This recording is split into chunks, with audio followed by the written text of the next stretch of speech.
नमस्ते। आप सभी का स्वागत है फिलन एकेडमी ट्रेडर्स पॉइंट सीरीज में। मैं हूं Kapil Shah, trader and instructor. तो इस सीरीज में हम अपने ट्रेडर्स के साथ जुड़ रहे हैं उनकी जर्नी समझने के लिए।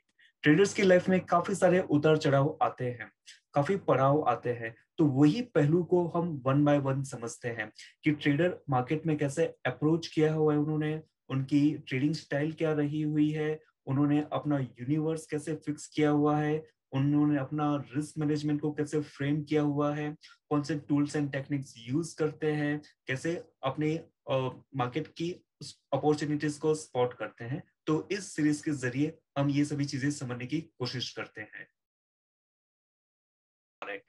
So today's our first guest is an Abhishek Kumarji. They prefers to do the swing trading. They normally devote 5 to 10 hours a week for the analysis purpose, and they have the good number of the experience into the market. So first of all, very very warm welcome Abhishek जी। आपको हमारी यानी traders point की series में आने के लिए thank you sir जी। तो sir आपसे फर्स्ट सवाल यही रहेगा कि मार्केट में आने से पहले का आपका बैकग्राउंड क्या था वैसे। मीन्स मार्केट में जब भी आपका करियर स्टार्ट हुआ होगा तो उसके पहले की आपकी जर्नी क्या थी? सर बेसिकली मैं एक्चुअली में ब्रांच हेड था एक प्लाईवुड कंपनी में। ओके। और मतलब मेरा जॉब प्रोफाइल था पूरा। और मतलब मेरे दूर दूर तक जानने में कोई भी मतलब स्टॉक मार्केट में वर्क नहीं करता था। ओके। तो जब मैं जॉब में था तो मेरा अकाउंटेंट जो था वो मतलब स्टॉक मार्केट को लेकर के काफ़ी जो है मतलब एक्साइटेड रहता था। और वो कंप्यूटर पे ना चार्ट्स वगैरह थोड़ा बहुत देखा करता था, तो मैं उससे पूछता भी रहता था कि भाई तुम ये क्या देखते हो, तुम ये कैसे करते हो, क्या करते हो। तो वहां से ही कहीं ना कहीं हमें हल्का सा मोटिवेशन मुझे मिला था। और फिर मैं उन चीज़ों को थोड़ा थोड़ा सा समझने की कोशिश करता था। और बट जो मैंने लाइफ में पहला स्टॉक लिया था वो एनटीपीसी लिया था। उस समय मुझे चार्ट्स का कोई आइडिया नहीं था। और वो मैंने जस्ट एक न्यूज़पेपर में शायद कुछ रिपोर्ट निकला था तो उसके बेसिस पे लिया था। और मुझे याद है उसमें 10 to 15 रुपीज पर शेयर के हिसाब से मुझे लॉस हुआ था, ऑलमोस्ट 10 to 1500 रुपीज का। ये मेरा पहला एक्सपीरियंस था। और इसके बाद मुझे मतलब चीज़ें मतलब थोड़ा थोड़ा सा समझ में आने लगी थी कि कैसे क्या होता है। और लेकिन बेसिकली फिर थोड़ा थोड़ा सा मैं चार्ट्स को रीड भी करना स्टार्ट किया यूट्यूब पर और अलग अलग चैनल्स के थ्रू। लेकिन बेसिकली जब मैं फिनलर्न एकेडमी मैंने ज्वाइन किया तो फिर मैं यहाँ आकर के मैंने मतलब एक ना साइंटिफिकली जो है जो चीज़ें यहाँ पर पढ़ाई जाती हैं पूरी तरीके से बिल्कुल बेसिक्स से हमने देखा। और मतलब जो बेसिक्स यहाँ पर वो बेसिक्स भी मैंने देखे जो शायद मुझे यूट्यूब वगैरह कहीं भी नहीं मिले। तो मतलब एक फाइन ट्यूनिंग सी हुई यहाँ पर।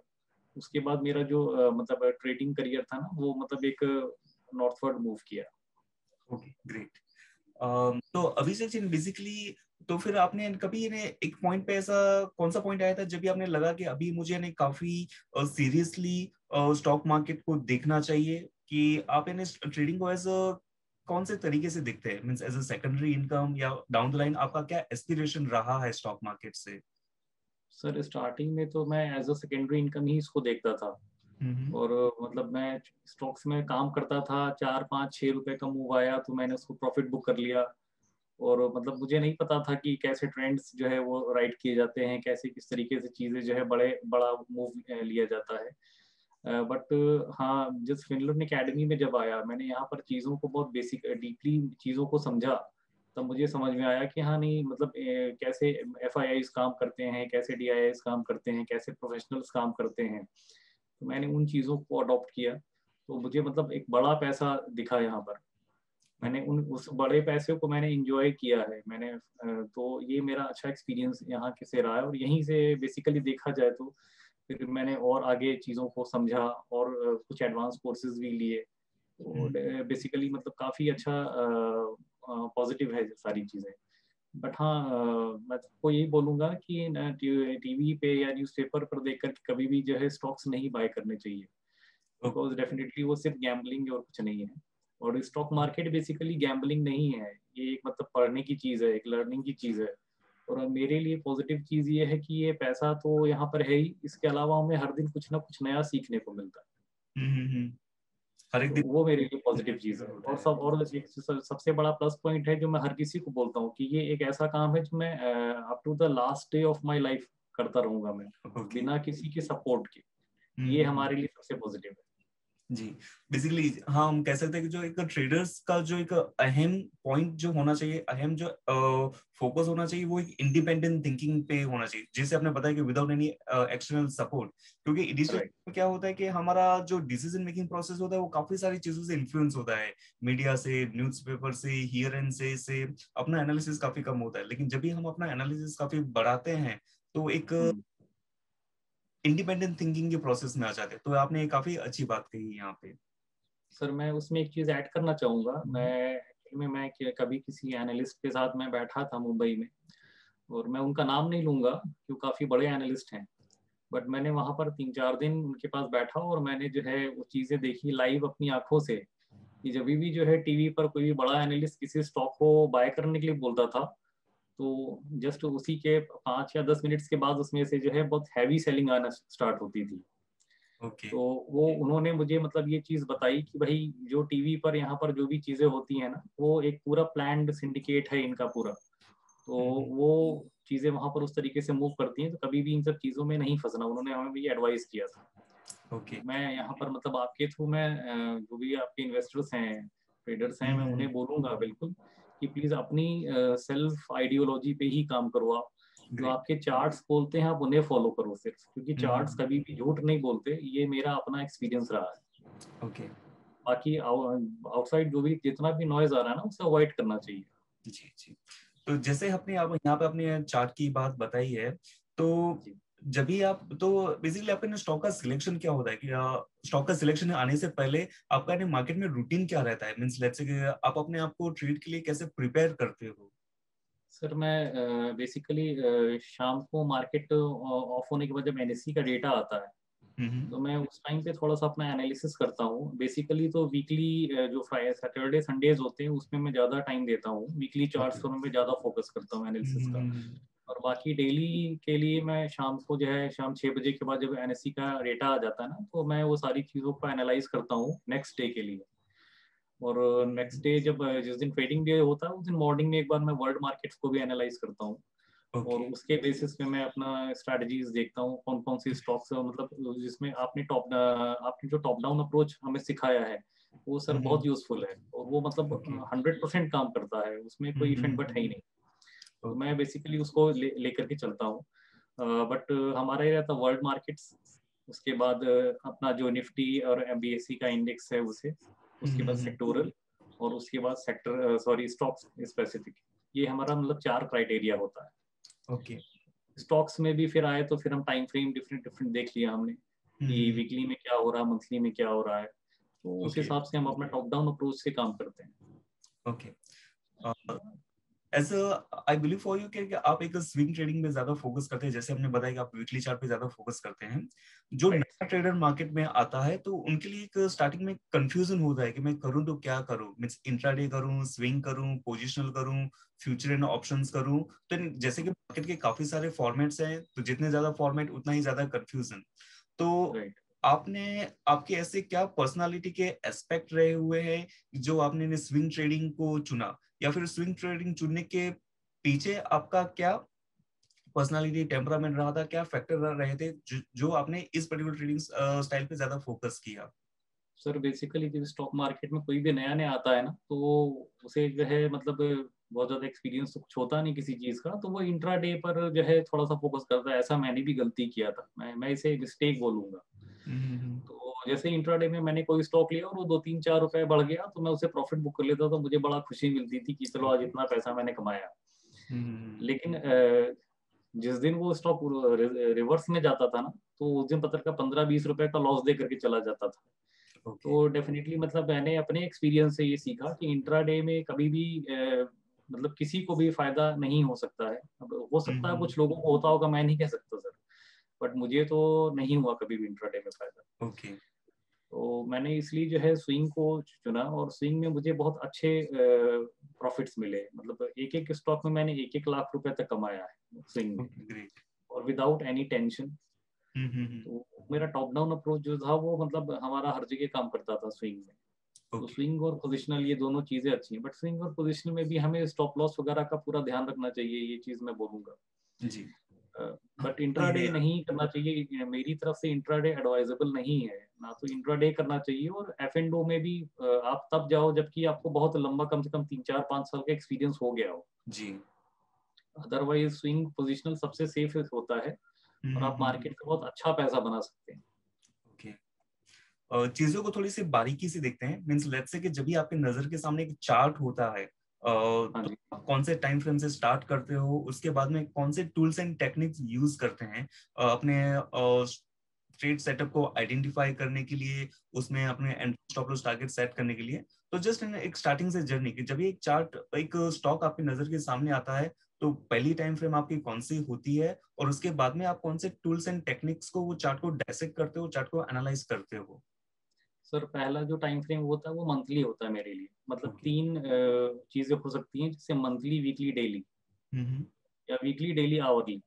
जैसे मुझे बहुत शॉर्ट टर्म के लिए करना है कि मतलब हफ्ते 10 दिन के लिए, तो ठीक है, वीकली, डेली, आवरली भी मेरे लिए ठीक है। और ओके। अदरवाइज मुझे मतलब 15 20 दिन या महीने भर का मेरा है स्विंग के लिए, तो ठीक है, मंथली, वीकली एंड डेली, ये हमारे लिए एक अच्छा टाइम फ्रेम होता है एनालाइज करने के लिए चीज़ों को। हम्म। बाकी मैं अपने जो सेटअप बनाता हूँ उसमें आरएसआई को बहुत ज़्यादा इंपॉर्टेंस देता हूँ। ओके। आरएसआई बेसिकली इसलिए नहीं कि 70 30 नहीं देखना है मुझे, मुझे उसके जो है मतलब जो भी आरएसआई के डाइवर्जेंसेस होते हैं, हम्म। तो वो मतलब मैं यूज करता हूँ। बाकी मैं इंडिविजुअली 40 60 आरएसआई को प्रेफर करता हूँ।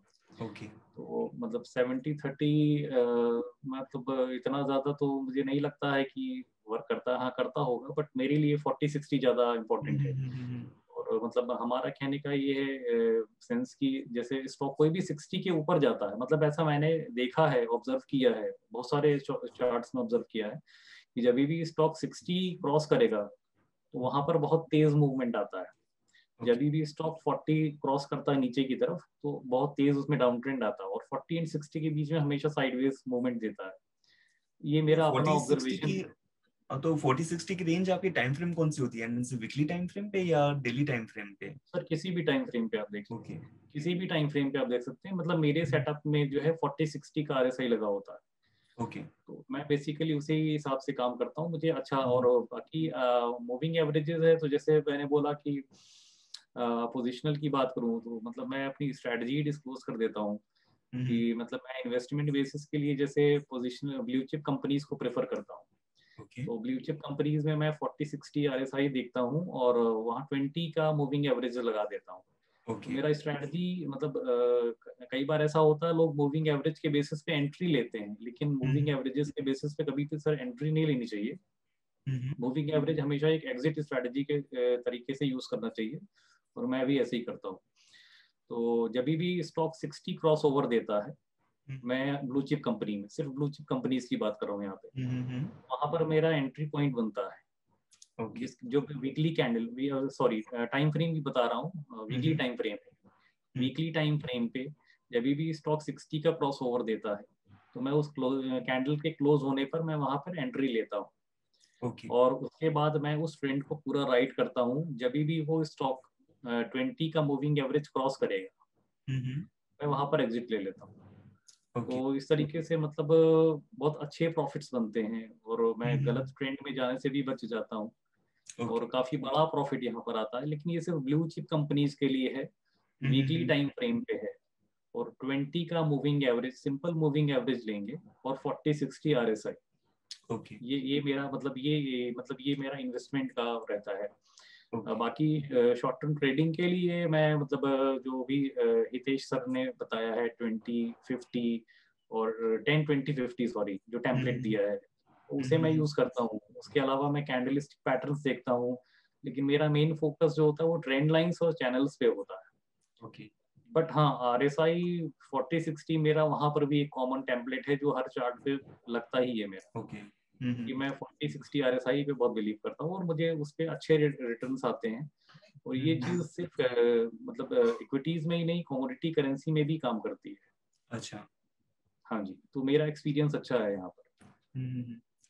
तो नॉर्मली ये जो ट्रेडिंग है एक ऑर्गेनाइजेशन की तरह होती है। मींस लेट्स से कि हमारी जो ऑर्गेनाइजेशन होती है वहाँ पे काफी सारे डिपार्टमेंट होते हैं। मींस सेल्स हाँ डिपार्टमेंट, जी। एडमिन डिपार्टमेंट, इंस्ट्रक्टर डिपार्टमेंट, तो राइट। एक बटा हुआ होता है। लेकिन ये हाँ जी। काम अगर एक ही बंदे को करना होता है तो काफी कियोस हो जाता है। तो ट्रेडिंग लाइफ में भी कुछ ऐसा ही है कि ट्रेडर एक ऑर्गेनाइजेशन की तरह होती है, मींस जहाँ पे आपको अपना एनालिसिस भी करना होता है, जहाँ पे आपको करना ऑर्डर्स प्लेस भी करना होता है, आपको अपना अपॉर्चुनिटी स्पॉट करनी होती है, आपको अपना रिस्क मैनेज करना होता है, इमोशंस को कंट्रोल करना होता है, तो काफी सारी चीजें एक साथ होती हैं। आप इन सब चीजों को कैसे सेग्रीगेट करते हैं? मींस लेट्स से कि रिसर्च आप ऑफ द मार्केट आर करते हैं, और जब भी मार्केट ऑन होती है, जब भी मार्केट में आप होते हैं, तभी आप सिर्फ ऑर्डर एग्जीक्यूशन पे और रिस्क मैनेजमेंट पे कंट्रोल करते हैं, या वाइस वर्सा? तो इन सभी चीजों हैं जिससे यानी ट्रेडिंग पैटर्न या ट्रेडिंग स्टाइल डेवलप होती है, तो इनको आपने बाइफरकेट कैसे किया हुआ है? सर एक्चुअली में जो है ना, मतलब ये सारी चीज़ें हमें खुद से ही करनी चाहिए, और मैं मतलब रिकमेंड करूंगा कि इन चीज़ों, कभी भी किसी भी चीज़ के लिए किसी पर डिपेंडेंसी अच्छी नहीं होती है, तो मैंने पहले भी बोला अभी। तो जो एनालिसिस का पार्ट है सर, एनालिसिस का पार्ट जो है वो ऑफ मार्केट में चलता रहता है, और मैं ये नहीं कहूँगा कि ऑफ मार्केट में चलता रहता है, लाइव मार्केट्स में भी मेरी एनालिसिस चलती रहती है, क्योंकि बिकॉज मार्केट फ्लक्चुएट करता रहता है, तो मेरा एनालिसिस वहां पर भी चलता रहता है। लेकिन हाँ, स्विंग एंड पोजिशनल के लिए तो ऑफ मार्केट्स ही बेटर होते हैं। और हाँ, लाइव मार्केट में मैं इन स्टॉक्स को एक वॉच लिस्ट लगा देता हूँ, जहाँ पर मेरा जो है मतलब स्टॉप लॉस टारगेट वगैरह सारी चीजें डिफाइंड होती है मेरी। तो कई बार ऐसा होता है कि कुछ सॉफ्टवेयर्स हैं या कुछ ब्रोकिंग हाउसेज ऐसे हैं जो मतलब वन टाइम में पूरा बास्केट का ऑर्डर प्लेस करने का उनके यहाँ जो है फैसिलिटी होता है कि मुझे इस पॉइंट पे बाय करना है, इस पॉइंट पे सेल करना है, ये मेरा स्टॉप लॉस है।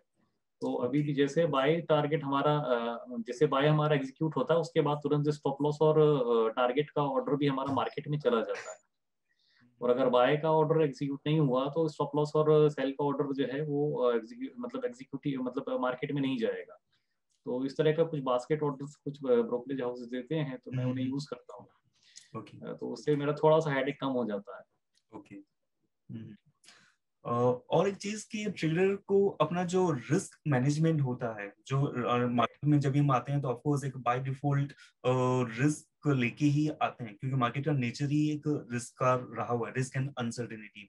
तो जब भी हम पोजीशंस लेते हैं तो नॉर्मली कैसे आप एलोकेट परसेंटेज करते हैं कि लेट्स से कि मैं आपके पर्सनल साइड में मैं जाना नहीं चाहूंगा, but in a percentage term means let's say कि आप नॉर्मली कितने स्टॉक तक आप अपनी पोर्टफोलियो बिल्ड करते हैं? नॉर्मली ऑन ईच स्टॉक आपका सेग्रीगेशन कितना रहता है? रिस्क रिवार्ड में परसेंटेज का डिफरेंस कितना रहता है?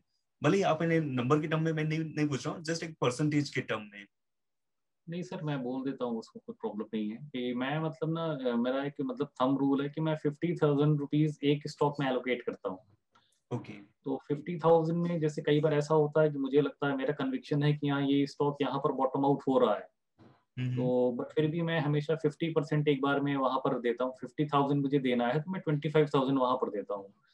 और उसके बाद जैसे जैसे वो स्टॉक जो है ऊपर की तरफ जाता है और वो वहां पर कहीं ना कहीं अपना सपोर्ट एक फॉर्म करता है एक बार ऊपर जा करके, तो मैं वहां पर थोड़ा थोड़ा क्वांटिटी और बाय करता रहता हूँ। बट मेरा थंब रूल है कि किसी भी एक स्टॉक में 50,000 रुपीज से अबव नहीं देता मैं, चाहे वो कितना भी अच्छा स्टॉक क्यों ना हो। और रही बात स्टॉप लॉस की, तो सर स्टॉप लॉस मेरा वेल डिफाइंड है। जैसे मैंने अभी अभी जो स्विंग या पोजिशनल स्ट्रेटजी मैंने बोली थी ब्लू चिप कंपनीज के लिए, तो वहां पर जैसे ही मेरा 20 का मूविंग एवरेज का कट करता है, मैं वहां से एग्जिट कर जाता हूँ।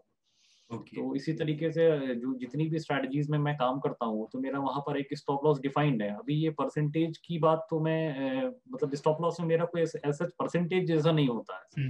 जैसे कई बार ऐसा होता है कि मैं किसी टाइम फ्रेम में काम कर रहा हूँ, तो उसके पिछले टाइम फ्रेम का जो 200 का मूविंग एवरेज होता है वो मेरे लिए स्टॉप लॉस बन जाता है। तो मतलब मैंने इन चीजों को इसलिए ऐसे डिफाइन किया हुआ है कि वो स्टॉप लॉसेस बहुत रेयरली ही कट होते हैं सर। जब भी मतलब डाउन ट्रेंड ही आने लगता है तभी वो स्टॉप लॉस हिट होते हैं, अदरवाइज हिट नहीं होते हैं हमारे। इसलिए परसेंटेज की तो बात मैं नहीं करता हूँ सर। परसेंटेज के हिसाब से क्या करें हम, मान लीजिए पहले 200 एमए है, मान लीजिए 200 मूविंग एवरेज पिछले टाइम फ्रेम का है अगर स्टॉप लॉस, और मान लीजिए वो हमारे 5% से ज्यादा आ रहा है, तो फिर तो हमारा स्टॉप लॉस कट सकता है। इसलिए मैं परसेंटेज की बात नहीं करता हूँ, बट मैं मेरा मतलब कुछ स्ट्रेटजीज हैं स्टॉप लॉस के लिए भी, मैं उन्हें यूज करता हूँ। ओके। और एक स्टॉक में आपका नॉर्मली होल्डिंग पीरियड कितना होता होगा कि स्विंगली मींस जब भी हम स्विंग इन पोजिशनल ट्रेड करते हैं तो ऑन एन एवरेज आपका होल्डिंग पीरियड कितना रहता होगा? सर वो ट्रेंड के हिसाब से होता है, मैं ट्रेंड राइट करता रहता हूँ सर। वो मे भी हो सकता है 6 महीने साल भर तक ट्रेंड चलता रहे, हो सकता है कि वो मतलब 20 दिन 25 दिन या 30 दिन के बाद ही खत्म हो जाए। तो इट डिपेंड, ओके मेरी स्ट्रैटेजी जो बोलेगी, मेरा चार्ट जो बोलेगा, मैं वो करूँगा। Okay fine. वो जो टाइम को लेकर के कोई प्रॉब्लम नहीं है, मुझे मतलब बड़ा पैसा चाहिए, चाहे ओके वो स्विंग में हो या पोजिशनल पे हो बस। Okay great. नॉर्मली अक्सर एक ट्रेडर के पैचेस मींस ट्रेडर की लाइफ अप्स एंड डाउन से भरी होती है। मींस जितनी मार्केट में अप्स एंड डाउन्स नहीं होते हैं उतनी ट्रेडर्स के लाइफ में अप्स एंड डाउन्स होते हैं। कई राइट। बार ऐसा होता है कि मार्केट की मींस नॉर्मली जैसे मैं भी स्विंग एंड पोजिशनल ट्रेडिंग करता हूँ, मैं नॉर्मली बायर के अप्रोच के साइड रहता हूँ। कभी एक ऐसा दौर आ जाता है कि जहां पे अपने कंसेक्यूटिव स्टॉप लॉसेस होते हैं, मार्केट जब भी चेंज मींस डायरेक्शन जब भी चेंज हो रही होती है तभी as a swing and positional trader को कंटिन्यूअसली कुछ एक इनिशियल स्टेजेस में लॉसेस फेस करने पड़ते हैं, या फिर कुछ बिल्कुल। दौर आता है जहां पे अपने को एक लॉन्ग ड्रॉ डाउन दिखने मिलता है। तो हाँ जी, हाँ जी। उस सब पर्टिकुलर टाइम में आप अपने आप को कैसे मैनेज करते हो from emotional perspective and financial perspective?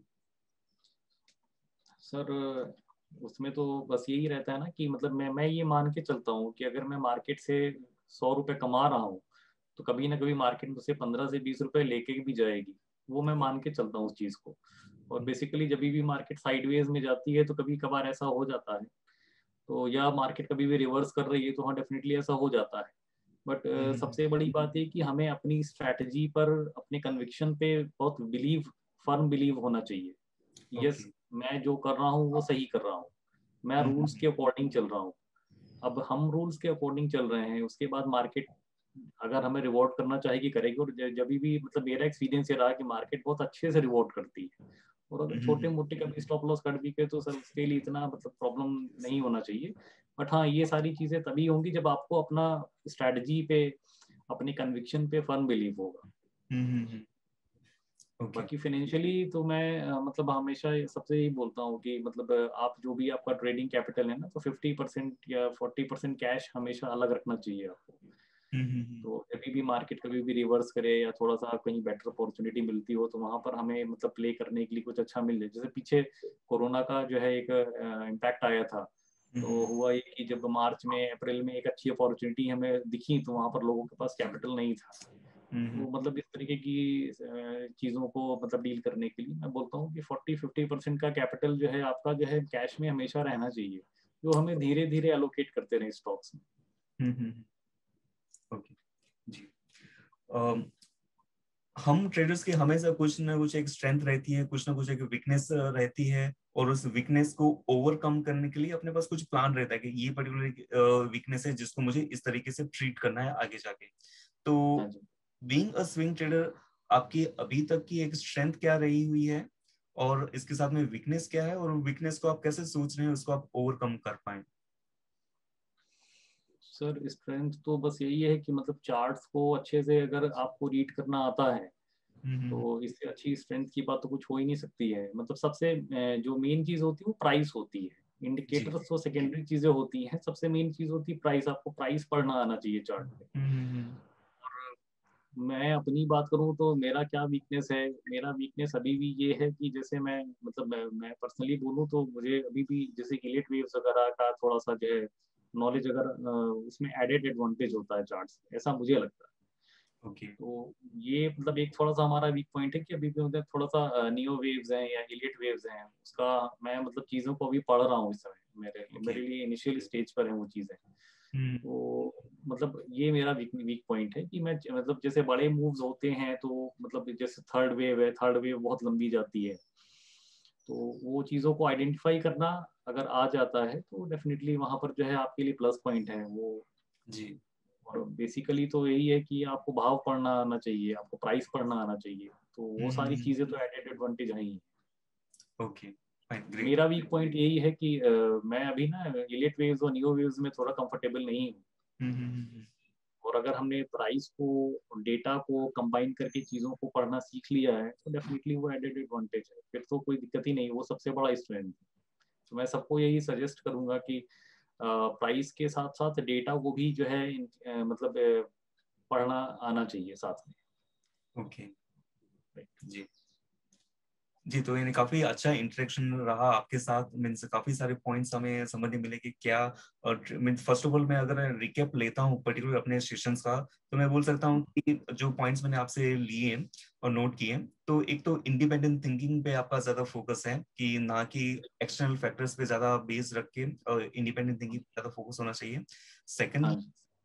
एक ट्रेडिंग स्टाइल जो है आपने जो स्विंग ट्रेडिंग प्रिफर की हुई है, तो स्विंग ट्रेडिंग का आपका मैकेनिज्म कैसे रहा हुआ था, और आपने अपने काम को कैसे बांटा हुआ है कि आप वीकेंड्स पे नॉर्मली वीकली चार्ट्स को एनालाइज करते हैं, और उसके बाद में हाँ और आपने on the during the market hours में भी आपका एनालिसिस चलता रहता है, लेकिन मेन आपका एनालिसिस कहाँ ना कहाँ पे वीकेंड्स में आपके हो जाते हैं। तो काफी राइट। सारे पॉइंट्स आपके स्ट्रेटेजीज और आपके काफी स्ट्रेट फॉरवर्ड रहे हुए थे कि आपका कैपिटल एलोकेशन क्या होता है और कैसे हाँ आप जी। मीटिंग करते हैं, स्टॉप लॉसेस की स्ट्रेटेजीज आपकी रही थी। तो इसी नोट के साथ मैं आज का ट्रेडर्स पॉइंट का सेशन खत्म करता हूँ। यस मैं सॉरी, अपार्ट फ्रॉम दैट आपको कुछ कहना हो, बताना हो? बस मैं यही कहूंगा कि मतलब at a time 10 to 15 stock से ज्यादा मतलब एक बार में जो है एलोकेट नहीं करने चाहिए। ओके। और जो भी हमारा कैपिटल है, मान लीजिए 10 lakhs है या 20 lakhs है, तो उसको इक्वली मतलब हमें डिस्ट्रीब्यूट करना चाहिए सारे स्टॉक्स में। ऐसा नहीं होना चाहिए कि एक स्टॉक मतलब उसमें ज्यादा हमने 2 लाख डाल दिया, एक स्टॉक में 25,000 ही डाला, ऐसा नहीं होना चाहिए। तो भी हमने स्टॉक्स 10 to 15 स्टॉक्स हमें एक एक टाइम पे रखने चाहिए, और उसमें हमें इक्वल कैपिटल एलोकेट करना इक्वल चाहिए। करना। ये मेरा मतलब एडवाइस है, मैं ऐसा ही करता हूँ। और जी। जो भी चीजें मैंने बोली हैं तो उससे मैं मतलब मुझे प्रॉफिट्स आ रहे हैं, और अच्छे प्रॉफिट्स आ रहे हैं। Okay, that's great. Okay, thank you so much Abhishek ji. Thank you sir, thank you sir.